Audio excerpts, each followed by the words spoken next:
My entitled brother demands that I buy him a house and pay all of his bills for him just so I could take care of him and our awful mother, claiming that I have to do this all because we're family. And I'm seriously so annoyed and frustrated, I now don't know what to do. Here's what happened. So until 2 years ago, I had a perfect 800 credit score. I never missed a payment, and I lost my job for reporting my bosses for overlooking mistreatment of my female coworkers. For 2 years, I've struggled finding work because, as I found out a few months ago, the people I was reporting on were slandering me to potential employers, costing me a job, and using my MBA making $20 an hour in an office. My credit score is awful, and I'm coasting on fumes. And the worst part about this is that my family doesn't know and is running around telling everyone I refuse to help them just so they can keep a roof over their head. I'm near the point of being unable to buy food, and these jackwagons are telling people that I should buy them a place to live. Now, why would they do this? Well, my grandmother passed away of what I suspect was COVID. I worked with the public and caught it despite being vaccinated multiple times. So I wasn't going to be around a 60-plus-year-old woman with emphysema and risk getting her COVID. She was angry, but then she never really liked me. She only needed me. He and my mother in her final days wormed her way into the house, thinking they would in fact gain ownership of it if she died. Every time I ask what she passed away from, they just say that she was in the hospital and decided to just give up. Well, she passed away, and they are facing a ticking clock because the house is being inherited in a 6-way split. This doesn't bother me because I was told years ago I was getting nothing from her estate. I was told the house would go into a trust, and both my brothers and mother would be living there. My brother, who has spent his life bouncing from one multi-millionaire relative's couch and wallet to another, thinks that I should buy a house for him and my deranged mother, just so they would have a place to live. So the man who was given a house to live in when he finally decided to leave home at 25 thinks that the man who was thrown out the week after graduation and lived in low-income housing at 17 and who is too sick to take care of himself should buy him a house. This isn't the first time he said stuff like this, and it's surely not going to be the last, but it just infuriates me how twisted these people's logic is. I know this isn't the last time because I asked him several years ago what he will do when grandma passes away, his rich uncle who has cancer in remission loses his cancer battle, and our mother who is incapable of taking care of herself is all that he has. His actual reply to this, and I kid you not, was to say to me, "Well, I will come live with you because you have to take care of me, your family." But here's the thing, when it's me, family means no help, and it also means that I have to be self-sufficient. But when it's them, it means that help and handouts are mandatory. I mean, am I wrong to be angry about them and their behaviors? I swear, having to deal with all these people who tell so many lies and half-truths, all coming up to me and shaming me before I correct them, makes me want to give up and just stop going out. And at this point, I seriously don't know what to do. Yeah, your family, especially your brother, sounds incredibly entitled. Like, this guy is quite literally surfing from one couch to the other. He is using anybody who has money, and he seriously is under the assumption that you're gonna help him out when everybody passes away. And this is all under the assumption that, oh yeah, you have to because we're family. And it's like, dude, if you were actually my family, then you would act like it and try to be self-sufficient instead of trying to squeeze money out of everybody around you. And I don't know about you, but when someone's like, ooh, you have to take care of me because we're family, chances are they're super toxic, and they are only saying that just to guilt trip you into basically taking on all of their problems. So truly, I hope you're able to find some distance from this brother because they sound absolutely obnoxious. And I know if I was in your shoes, there's no way I would ever want to deal with that. If you like Am I the Jerk, you're probably going to love Am I the Genius. Check it out, link down below in the description. Also, go to AmITheJerk.com/submit if you would like to submit your own stories. My dad's wife messaged me saying that I have wrecked her life since reuniting with my dad. And now I am so unsure of everything, I seriously don't know what to do. Here's what happened. So my parents got divorced when I was pretty young. My father had started seeing his current wife when he was still living with us. All my life, my mom raised me with her own money and my maternal grandparents' emotional support. Her support got me to a great place in life. I came from a small city in the Middle East, and now I'm studying at an Ivy League university. 2 months ago, I went to my country for spring break, and I met my dad after years. For reference, he cut contact with me when he married the woman he was seeing. He invited me to his house, which is my childhood home where he lives with his wife, and as hard as it was for me to go there due to the memories I had from my childhood, I decided to go anyways. I met the wife, and she was not friendly but also not rude. We had a very polite conversation, and she said that she bragged to her family about me me attending Harvard. However, my dad kept telling me that his wife is really jealous of us, that she wanted a baby from him 6 months into the marriage, and that they fight regularly. So I just told him to let me know if I can help with anything. So I left the house. I came back to college, and it's been about a month. My dad and I text every single day, and he says he doesn't feel comfortable talking with me on the phone in front of his wife. Well, everything was normal until tonight. I receive a text from his wife, and it was about 3 a.m. in my country. I have no idea how she even got my phone number, and she was saying all kinds of stuff to me. She said she is not sure if my mom sent me back into my father's life or if I came back on my own, but me coming back has ruined her great marriage with my dad. She said I have wrecked their home and that I want my parents to get back together, and if I do, I should tell her so she can divorce my dad. When she said this, I was genuinely shocked. My mom has her own life and frankly doesn't even care about my dad. Now, my dad did say some stuff to me where he was like, oh, I wish my marriage with your mom worked out, and that he regrets not trying harder and all this other stuff. But I never followed up since it was pointless and they both have their own lives. Well, I told her the same thing I wrote above, and that I don't understand how me contacting my dad has ruined her life. She says my dad is sad since I left and has gone completely crazy. She then said to me, don't tell your dad that I texted you, and don't make him crazier than he already is. Now, I don't know how I feel, but I am really heartbroken. I have truly been nothing but polite towards her, and I know her background. She has been married 4 times and 3 times to men who already had a wife, but she is very different from my dad. My dad has a PhD, and she did not finish high school since she got married at 16, while also having kids at 18 years old. Now, I'm not saying academic education is everything, but it just means that they are in very different worlds. She keeps texting me saying that there is no other explanation for their marriage to become so bad, especially after so many years. And she goes on to claim that the only reason it's going bad is because of my reunion with my dad. I just don't know what to do, and it sucks since I have a medical school interview tomorrow morning, and I need to be confident, but I really am emotional, and I have no idea what to do next. Honestly, I think you need to realize that you are not at fault here, and your dad's wife is probably the reason things are going south. Like, think about it for a second. How on earth could this possibly be your fault? Like, you reuniting with your dad doesn't suddenly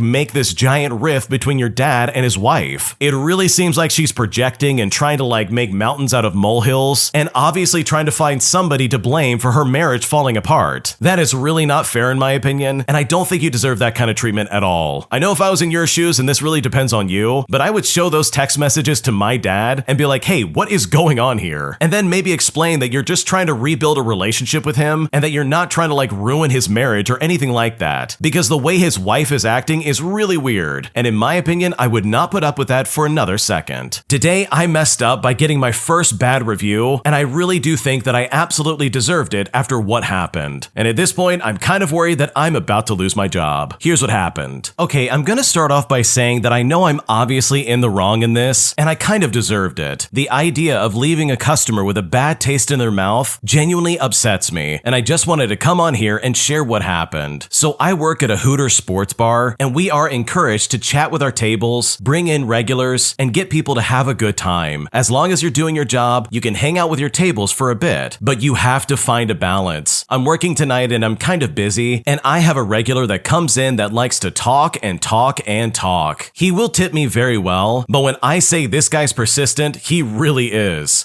He will see me trying to make a getaway and try to reel me back in, and I'm honestly kind of a people pleaser, so it can be hard for me at times to just walk away. I haven't gone over to him in a while, and my tables are caught up, so I decided I'm in a good position to go over and talk to him again, and he just starts going on and on like he does, and it starts getting really deep. He's talking about his chronic illness and his sick mother, and I sit down with him in the booth. As a note, we are allowed to do this, but I shouldn't have done it, and I do this to try and be engaging and sympathetic, and trust me, it was intense. My section was the booths, and the server before me was still in the restaurant, but now had a different section. She still had the booth that was right across from us, and the table of people had been there for a few hours. I see one of them peeking their head over, like they were looking for something through the booth screen, but at this point, there was no way of getting out of the conversation, and I figured that they've been there a while, so they would be okay until she got back. I was in that booth for probably 10 to 15 minutes before we even kind of got close to a stopping point for the conversation. It's a crazy amount of time to be away from tables, I know. I remove myself and I'm stressing, and I beeline to my other tables and they're all happy, coffee, but are almost finished with their drinks and need plates removed from the table. It's kind of messed up, but my first priority was to get to the tables of my own, and I didn't even think about the fact that her table might have needed something in that moment. Walking back over, I realized that that booth had 2 guys sitting there, no coasters or anything. Before I even think about anything, my automatic reaction was to run up and greet them. I see that they are fixated on their computer and notebook and relax just a little bit, thinking they've been there for a few minutes and that it's okay that they are probably staying a while. For some reason at this point, I was thinking that the busser had cleaned off the old table from the old server's party and I had gotten a new one in the time I was catching up with my tables. I use the same introduction as I give everybody. I say my name and then I ask how they're doing. They said they are doing okay and that they just need waters. And then I see one of them scribbling away something on his notebook. I'm walking away and I'm thinking about the fact that I saw someone bobbing their head around in the booth and that they could have been there the entire time. They could have been sat while I was talking to him and I didn't notice. I mean, who knows? I run back over with the waters immediately and they're gone. And then I see a note on the table and this is where I realize I really messed up. I take the note and I walk up to the host and I ask when she sat them. But before I say anything, she tells me that she's leaving. I realize that I don't think anyone even noticed what happened, although I definitely think she could have seen them leave. I read the note in the back and it says they were there for 20 minutes and that it's unacceptable how long they were unable to get any service in that amount of time, which I agree I definitely messed up and I feel really guilty. I was all caught up with a regular and then also catching up on my tables and I just didn't notice them. I then immediately knew to check reviews online and there it was. He goes pretty ham on me too. He added that I was flirting with a guy across from them the entire time and they didn't get any service. I have kind of a weird name, so thankfully he didn't catch it in my introduction, but I just wish they could have stayed. Like, I would have brought over a manager and made things right if they wanted. I think I have a semi-likable personality and I could have made their experience a little bit better. Now, here's the thing. I didn't tell anyone. They go crazy on us about getting good reviews, and I've seen a girl get let go for getting a bad one. They will talk about the bad ones for weeks. Our manager gets bonuses for having high review percentages on their shifts, and they will try to find out who it was, and I know the girls will say my name because a couple of them pointed out to me how long the regular was there for and how long I was talking to him. He stayed to talk long beyond I was cut, and the restaurant cleared out as well. I told them about the contents of our conversation and that it was hard to walk away. It's not really an excuse, but still, I think I might be toast, and I'm honestly worried about what's gonna happen next. Okay, I've got to be completely honest with you. Staying and talking to a customer for 15 minutes is insane to me. Like, sure, you want to be personable with them and help them feel comfortable and all that good stuff. I totally understand that, and I don't doubt that your intentions were good. But 15 minutes in a restaurant is a really long time. That is seriously way too long for a customer to wait, especially since they haven't even ordered. And I'm not even talking about like waiting for your food. That's like a whole different animal. Like, if I have to wait for my food to be done correctly, then I'm gonna wait. I'm personally pretty patient in that regard, so waiting for my food to be cooked and properly prepped doesn't really bother me. But for me to be sat down at a table and then no one shows up for over 15 minutes, that in my opinion would be completely unacceptable. Like, I can understand why they were upset and why they decided to walk out and leave a bad review. But on the other side of that, the customers very easily could have gone up to the host and been like, hey, what gives? Where's our server? And then they could have hunted you down and figured it out from there. So I think everybody kind of like missed the mark in this regard. And if they really wanted timely service, then they really should have communicated and said literally anything. So hopefully you can keep your job. I think it would be very silly for you to lose it all because of one bad apple, especially when that bad apple could have spoken up if they really wanted to be served. An entitled representative on a customer service line demands that I pay for equipment that I didn't order that's valued at over $500,000. So I decided to maliciously comply, paying for this equipment for only a couple $1,000s, thus resulting in me getting the deal of a lifetime and him getting investigated for possible manager fraud. And I've honestly never felt better about getting back at someone in my life. Here's what happened. So last year, I was ordering an upgrade for the server room at work. It was a large, expensive upgrade that cost over $500,000. Now, if you've ever had to call a manufacturer to order equipment at this amount, you may know that once you get a good reputation with a manufacturer, they tend to cut red tape for you to maintain a good working relationship with your company. I, in the past, have bought equipment for my personal use at home, and it takes forever to get a rep on the phone, and they often screw you on the deal. While I was making the order with the manufacturer, I inquired about getting personal equipment, just to see if it would be possible to make a separate order for myself with my own money. Now, the rep had no issue with it, and was happy to make the second order. He placed both orders and even gave me a company discount for my order. Now, I did make it perfectly clear that the second order was a personal order, and not in any way connected to the corporate account or order. He confirmed this, and the order was locked. A few months went by, and the equipment showed up in the loading dock at work, and everything was in order. However, my order never arrived at my house. I attempted to contact the manufacturer, but got put on hold for hours. I gave up for now and figured I would try again in a few days. The next morning, the equipment showed up, and it was an exact match for the equipment that was sent to my work. Now, keep in mind, the order I placed from my house was a blade server that was just over $6,000. This was not what I ordered. I went into panic mode as I can't afford this equipment, and when they bill me, I will be screwed. I checked my bank account and I found no charges yet. Now I'm really panicking, as I now think they billed it to my company, effectively double charging them. And at this point, I expect I'm gonna be fired. When I returned to work after my weekend, I emailed billing and I got a copy of the invoice. Well, they didn't bill my company for the equipment sent to my house. Now I'm really confused. So at this point, I drop it. It is a pain to get them on the phone, and I can't call the corporate line when it's a personal order. A month later, I got an invoice in the mail with a late charge for failure to pay. So I think to myself, okay, I can finally get this fixed. I see that they want $6,000 plus a $250 charge for late fees. And I think to myself, okay, that's odd. I call the retention number and I got a representative. I gave her the account number and she told me she needed to transfer me to a manager due to the amount. The manager picks up the phone and I tried to explain that the bill is wrong and the equipment they sent wasn't what I ordered. And he immediately just cuts me off and says, "You will need to pay the invoice. You're in violation of the contract and we will sue you if you don't pay it immediately." I tried to explain the equipment issue, but again, he cut me off and demanded that I pay. So I told him I would take care of it then. I said, "Sorry for being such a pain. I will call my bank right away." I then confirmed the bill amount and the part order number from the equipment labels. He confirmed it and said, "See, there was no mistake." And as I was about to hang up, I know I heard him say in a smug tone to someone else that this is how you deal with jerks. Well, I called my bank and I got them to unblock the transaction. It was stopped for fraud alert. The amount was paid, and I am now the owner of a $500,000 server room in my basement. A few months later, I had to order some more connectors for the fiber lines, and I spoke to their representatives again. I inquired about buying a personal device again, since the last time went so well. Apparently, they can't do that anymore, since apparently they were going through a manager fraud investigation. And honestly, I've never felt better about getting back at somebody in my life. Wow, that is a massive mess up on the company side. Instead of getting this fixed and figured out, they just demanded that you pay $6,000 for something that's worth over $500,000. Like, I don't know much about servers or anything like that, but I'm willing to bet that this was probably a steal. So good for you for maliciously complying and paying for that server and getting back at that really rude representative, because I'm sure they went through a nightmare being investigated for possible fraud. Am I the jerk for being unable to retrieve a bracelet that a guest dropped in the pool that I'm a lifeguard at? Because after I was unable to find her bracelet, she had the audacity to call me lazy. And at this point, I seriously don't know what to do. So I work at a large pool in Florida that has an artificial waterfall that guests can go behind. Yesterday, while I was on duty, a woman came up to me and said that she lost a bracelet directly under the waterfall. I was annoyed since we tell people not to wear jewelry in the pool, but I said that I would try to grab it. Swimming under the waterfall is quite difficult because it is high pressure water. You can't really come up for air unless you swim past it, which is difficult if you're diving to the bottom because it's about 8 feet deep. Despite this, I attempt to dive down there with no goggles. And as you might expect, I can't find the bracelet. I came up for air and was instantly waterboarded by the waterfall. I decided to go at it again, and I still couldn't find it. After 2 attempts of diving down to 8 feet and holding my breath the whole time, I had had enough. I told the guest I couldn't find her bracelet. She then started ranting at me about how lazy this generation is and demanded to speak to my manager. I explained to her that we actually empty the pool every night because it's fed by a spring, and that I would check the pool for it tonight. Well, she wouldn't relent, so I got the manager and he explained the same thing and asked her to leave her number so we can call her if we find it. She then proceeded to get her belongings and leave. She didn't even return the key to the locker she rented, and she didn't leave her number number either. We did end up finding her bracelet, but we don't have any way to get it back to her. So it's literally just sitting in lost and found. So honestly, am I the jerk here? Should I have tried harder to find it initially? What should I do? You are definitely not the jerk here. That lady is insane for trying to make you do that over and over again. And then for her to call you lazy all because you couldn't find it. It's like, are you kidding me? Why did you bring a bracelet into the pool in the first place? That really should have been left with your stuff, and there was no reason for you to bring that into the water. It's also glaringly obvious that she does not care about your safety at all. Like, if she thinks you're being super lazy for not holding your breath for a long time, then she can get in the water and try and find it herself. So no, you are definitely not the jerk, and that lady was completely out of line. When you subscribe, make sure to hit the bell to turn on notifications. To finish listening to all the stories, check out the playlist at the top of the description. And if you want some chill music to put on in the background, check out easymode.com. If you like Am I the Jerk, subscribe to Am I the Genius. Everything will be linked down below in the description.